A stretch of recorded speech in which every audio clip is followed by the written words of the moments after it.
नमस्कार मंडळी, श्री स्वामी समर्थ. गणपती बाप्पा मोरया. विघ्नहर्ता म्हणजे सर्व अडथळे दूर करणारा. मोठे कान म्हणजे सर्व ऐकून घेणे. लहान डोळे म्हणजेच एकाग्रता. सोंड म्हणजेच बुद्धी आणि सामर्थ्य.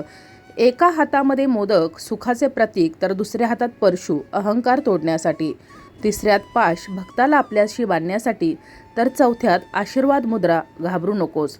मोठे पोट संपूर्ण ब्रह्मांड त्यात सामावले आहे. चांगले वाईट सर्व पचवण्याची शक्ती. तसेच लहानशा उंदरावर बसणे म्हणजेच अहंकार कितीही मोठा असला तरी बुद्धीने त्याला ताब्यात ठेवणे. आणि आवडता रंग लाल, सिंदूर, मंगल आणि ऊर्जेचं प्रतीक. गणपती बाप्पांना विघ्नहर्ता असं म्हटलं जातं कारण कोणतेही नवीन काम सुरू करताना आधी गणपती बाप्पांचं नाव घेतात, कारण तो मार्गात येणारे विघ्न, मनातले संभ्रम आणि भीती दूर करतो. म्हणूनच त्याला विघ्नहर्ता किंवा विघ्न विनाशक असं देखील म्हटलं जातं. आणि या विघ्नहर्त्याच्याच कृपेने आपल्या मुलांच्या विवाहातील सर्व अडथळे दूर करण्यासाठी आपल्याला 2 ऑगस्ट रोजी येणाऱ्या संकष्टी चतुर्थीला एक अगदी साधा सोपा परंतु अत्यंत प्रभावी उपाय करायचा आहे. उपाय आहे सुपारीचा. आणि सुपारी ही विघ्नहर्त्याचं स्वरूप आहे. आणि म्हणूनच आपल्या मुलांच्या विवाहातील अडथळे दूर व्हावेत आणि आपल्या मुलांना मनासारखा जोडीदार मिळावा, यासाठीच आपल्याला या संकष्टी चतुर्थीला हा उपाय करायचा आहे. उपाय अगदी साधा सोपा आहे परंतु अत्यंत प्रभावी आहे आणि असंख्य लोकांना त्याचा अनुभव देखील आलेला आहे. आणि म्हणूनच मी हा उपाय तुमच्या सर्वांसोबत शेअर करणार आहे. तर हा सुपारीचा उपाय संकष्टी चतुर्थीला कशा प्रकारे करायचा आहे, कोणती सेवा करायची आहे, याविषयीची संपूर्ण महत्त्वपूर्ण माहिती जाणून घेण्याकरिता व्हिडिओ शेवटपर्यंत पहा, जेणेकरून महत्त्वपूर्ण माहिती तुमच्यापर्यंत पोहोचेल. त्याचबरोबर चॅनलवर जर नवीन असाल तर चॅनलला सबस्क्राईब करा. तसेच व्हिडिओ पाहताना व्हिडिओला लाईक करायला, तसेच कमेंटमध्ये गणपती बाप्पा मोरया आणि श्री स्वामी समर्थ लिहायला अजिबात विसरू नका. तर आपण आज उपाय पाहणार आहोत सुपारीचा. आणि गणपती बाप्पांना प्रथम पूज्य मानलं जातं. कोणतीही पूजा सुरू करण्याआधी त्यांचे स्मरण होते. सुपारी कधीही खराब होत नाही म्हणून नित्य आणि अखंड असलेल्या गणेशाचं स्वरूप हे सुपारीमध्ये पाहिलं जातं. आणि चंद्रोदयानंतर चंद्राला अर्घ्य अर्पण करण्यापूर्वी हातात सुपारी, अक्षदा, फुलं घेऊन आज मी संकष्टीचे व्रत केले असा संकल्प करतात. आणि ही सुपारी म्हणजे तुमच्या व्रताची साक्ष. तर उपाय करण्यासाठी आपल्याला लागणार आहे एक सुपारी. सुपारी घेत असताना पूजेसाठी वापरतात तर ती सुपारी घ्यायची आहे, खाण्यासाठी वापरतात तर ती घ्यायची नाही. त्याचबरोबर घरामध्ये अगोदरपासून असेल किंवा वापरलेली असेल तर ती देखील या उपायासाठी घ्यायची नाही. तर तुम्हालाही ज्या ठिकाणी देवाचं सामान मिळतं तर त्या ठिकाणाहून ही सुपारी खरेदी करून आणायची आहे. त्यानंतर आपल्याला लागणार आहेत 21 अखंड तांदूळ. कुठेही तांदूळ तुटलेला नसावा. 21 दुर्वा. एक हळकुंड घ्यायचा आहे. लेकुरवाळं हळकुंड असावं, कुठेही तुटलेलं हळकुंड नसावं. त्यानंतर आपल्याला बसायचं आहे देवघरासमोर. आता उपाय करताना आई वडिलांनी केला किंवा मुलामुलींनी केला तरी देखील चालेल. आई वडील हा उपाय करत असतील तर त्यांनी आपल्या मुलांचं नाव घ्यायचं आहे किंवा कुटुंबातील कोणतीही व्यक्ती करत असेल तर त्यांनी या मुलांचं नाव घेऊन हा उपाय करायचा आहे. तर तुम्ही एक पाट घ्यायचा आहे. त्या पाटावरती गणपती बाप्पांची मूर्ती ठेवायची आहे किंवा प्रतिमा ठेवायची आहे. सर्वप्रथम पाटावरती लाल रंगाचं नवीन वस्त्र अंतरायचं आहे. त्यावरती थोडेसे तांदूळ, अखंड तांदूळ ठेवायचे आहेत आणि त्यावरती तुम्हाला ही मूर्ती किंवा प्रतिमा स्थापन करायची आहे. त्यानंतर आपण जी सुपारी घेतलेली आहे तर एक प्लेट घ्यायची आहे.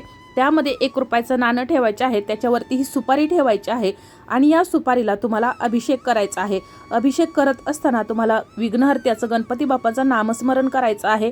आणि त्यानंतर ही सुपारी स्वच्छ पुसायची आहे. त्यानंतर एक प्लेट घ्यायची आहे. त्यामध्ये तुम्हाला कुंकवानं स्वस्तिक काढायचं आहे. त्यावरती 2 विड्याची पानं ठेवायची आहेत. त्या पानावरती तुम्हाला 1 रुपयाचं नाणं, त्याच्यावरती ही जी सुपारी आहे तर ती ठेवायची आहे. त्यानंतर हळकुंड ठेवायचं आहे. आणि गणपती बाप्पांची तुम्हाला सर्वप्रथम विधिवत पूजा सेवा करून घ्यायची आहे. ज्या 21 दुर्वा घेतलेल्या आहेत तर त्या गणपती बाप्पांना अर्पण करायच्या आहेत. आणि त्यानंतर आपण ही जी सुपारी ठेवलेली आहे, 1 रुपयाचं नाणं ठेवलेलं आहे तर त्याची विधिवत पूजा सेवा करायची आहे. त्याला जास्वंदीचं फुलं अर्पण करायचं आहे. त्याचबरोबर धूप दीप दाखवायचा आहे. गुळ खोबऱ्याचा नैवेद्य अर्पण करायचा आहे किंवा मोदकाचा नैवेद्य अर्पण करायचा आहे. त्यानंतर आपण ज्या 21 अखंड अक्षदा घेतलेल्या आहेत तर त्या थोड्याशा कुंकवानं लाल करून घ्यायच्या आहेत. आणि एक अक्षदा तुम्हाला ज्या ठिकाणी आपण सुपारी अर्पण केलेली आहे तर त्या सुपारीवरती अर्पण करायच्या आहेत. एक अखंड तांदूळ अर्पण करायचा आहे आणि त्यावरती तुम्हाला एक मंत्र म्हणायचा आहे, ओम गण गणपते नमः. पुन्हा एक तांदूळ तुम्हाला अर्पण करायचा आहे, ओम गण गणपते नमः. असं तुम्हाला 21 वेळा 21 तांदूळ अर्पण करताना म्हणायचं आहे. हे 21 वेळा तांदूळ अर्पण करून झाल्यानंतर ओम गणगणपते मंत्र म्हणून झाल्यानंतर तुम्हाला पुन्हा एकदा या सुपारीसमोर हात जोडून बसायचा आहे आणि मी अजून एक मंत्र सांगत आहे तर तो म्हणायचा ओम गणपते वशमानय स्वाहा असा मंत्र तुम्हाला 21 वेळा म्हणायचा आहे. ओम गणपते वशमानय स्वाहा. पुन्हा एकदा मी मंत्र सांगते, थोडा अवघड आहे. ओम गणपते वशमानय स्वाहा हा मंत्र तुम्हाला पुन्हा एकदा 21 वेळा म्हणायचा आहे. त्यानंतर हात जोडून आपल्या मुलाचं किंवा मुलीचं जे काही नाव आहे, मुलांसंबंधित विवाहासंबंधित जी काही अडचण आहे तर ती तुम्हाला या विघ्नहर्त्याला सांगायची आहे. या दिवशी मुलांनी उपवास करायचा आहे, व्रत करायचं आहे. मुलांना शक्य नसेल तर आईवडिलांनी करायचं आहे. तामसिक पदार्थ पूर्णपणे या दिवशी खायचे टाळायचे आहेत. त्यानंतर ज्या ठिकाणी गोमाता असेल तर त्या ठिकाणी जाऊन गोमातेची सेवा करायची आहे. दिवसभर तुम्हाला विघ्नहर्त्याची प्रार्थना करायची आहे. ज्या ठिकाणी गणपती बाप्पांचं मंदिर असेल तर त्या ठिकाणी जाऊन त्यांची सेवा करायची आहे, पूजा करायची आहे. पूजेमध्ये गणपती बाप्पांना 21 दुर्वा त्याचबरोबर जास्वंदीचं फूल आणि गुळ खोबऱ्याचा किंवा मोदकाचा नैवेद्य अर्पण करायचा आहे. त्यानंतर संध्याकाळी चंद्र दिसला की त्याला तांब्याच्या भांड्यातून पाणी, दूध, अक्षदा घालून अर्घ्य अर्पण करायचं आहे. अर्पण करत असताना आपण जी सुपारी पूजेसाठी घेतलेली होती तर ती उजव्या हातामध्ये सुपारी घ्यायची आहे. पुन्हा एकदा आपल्या मुलांच्या विवाहातील अडथळे दूर करण्यासाठी प्रार्थना करायची आहे. अर्घ्य अर्पण झाल्यानंतर उपवास सोडायचा आहे आणि त्यानंतर ही आपण जी पूजा केलेली सुपारी आहे तर ती घ्यायची आहे. 21 तांदूळ जी आपण हळकुंड घेतलेला आहे या सर्व वस्तू घ्यायच्या आहेत. 1 रुपयाचं नाणं आहे तर ते तुम्ही तुमच्या तिजोरीमध्ये किंवा तुमच्या व्यवसायाच्या ठिकाणी तुम्ही ठेवू शकता किंवा देवघरामध्ये स्थापन केलं तरी चालेल किंवा या पोटलीमध्ये ठेवलं तरी देखील चालेल.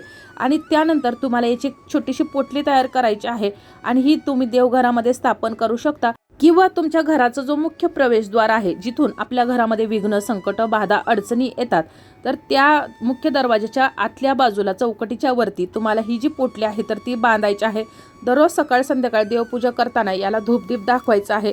ही सुपारी हे विघ्नहर्त्याचं स्वरूप आहे. 1 रुपया हे लक्ष्मी मातेचं स्वरूप आहे. कोणतीही पूजा अखंड अक्षदांशिवाय पूर्ण होत नाही आणि आपल्या मुलांचे किंवा मुलींचे हात लवकर पिवळे व्हावेत यासाठी आपण या हळकुंडाचा उपाय केलेला आहे. उपाय करताना विघ्नहर्त्याचं नामस्मरण करायचं आहे आणि तुम्हाला फक्त एक संकष्टी चतुर्थी हा उपाय करून चालणार नाही तर दर बुधवारी तुम्हाला उपाय करायचा आहे, सेवा करायची आहे.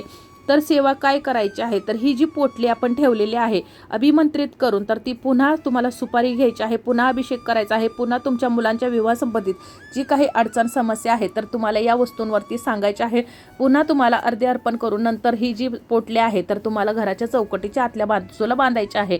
ज्या वेळेला मुलांसाठी स्थळ येईल तर त्यावेळेला जाताना तुम्हाला ही पोटली सोबत ठेवायची आहे आणि नुसते उपाय करून चालत नाही तर मुलांसाठी स्थळ बघण्याचे प्रयत्न चालूच ठेवायचे आहेत.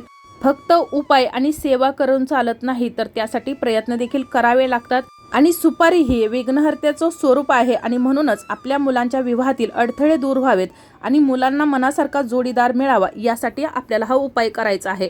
आता तुम्हाला उपाय करताना जर घरामध्ये देवघरामध्ये जर गणपती बाप्पांची मूर्ती नसेल किंवा प्रतिमा नसेल तरी देखील तुम्ही नुसत्या सुपारीवर जरी हा उपाय केला तर देखील चालेल. फक्त मी जे तुम्हाला 2 मंत्र सांगितलेले आहेत तर ते मंत्र म्हणायचे आहेत. या दिवशी राग निंदा टाळायची आहे, सात्विक राहायचं आहे. आईवडील जर हा उपाय करत असतील तर आईवडिलांनी मुलांचं नाव घेऊन उपाय करायचा आहे. आता संकष्टी चतुर्थीला आपण गणपती बाप्पांची कृपा आपल्यावर, आपल्या कुटुंबावर राहावी आणि गणपती बाप्पांच्या विघ्नहर्त्याच्या कृपेने आपल्यावरील सर्व संकट विघ्न दूर व्हावेत यासाठी नेहमी प्रार्थना करत असतो, प्रयत्न करत असतो, सेवा करत असतो.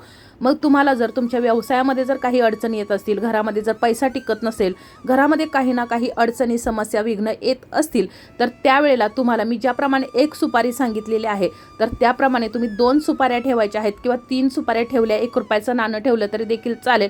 आणि मग तुम्ही याची एक पोटली तयार करायची आहे. म्हणजेच तुम्हाला जर तिजोरीमध्ये ठेवायची असेल तर 1 पोटली तयार करायची आहे, तुमच्या व्यवसायाच्या ठिकाणी ठेवायची असेल तर 1 पोटली तयार करायची आहे. अशा तुम्ही 3 पोटल्या तयार करू शकता, 2 करू शकता किंवा मुलांच्या विवाहासंबंधितच फक्त अडचण असेल तर मग तुम्हाला 1 पोटली तयार करायची आहे. मग तुम्ही गणपती बाप्पांचं विघ्नहर्त्याचं नामस्मरण करायचं आहे. ओम वक्रतुंड हू या मंत्राचा जप करायचा आहे. 108 वेळा तुम्हाला या ठिकाणी ज्या ठिकाणी आपण गणपती बाप्पांची सेवा पूजा केलेली आहे तर त्या ठिकाणी बसून 108 वेळा ओम वक्रतुंड हू असा देखील मंत्र जप करायचा आहे.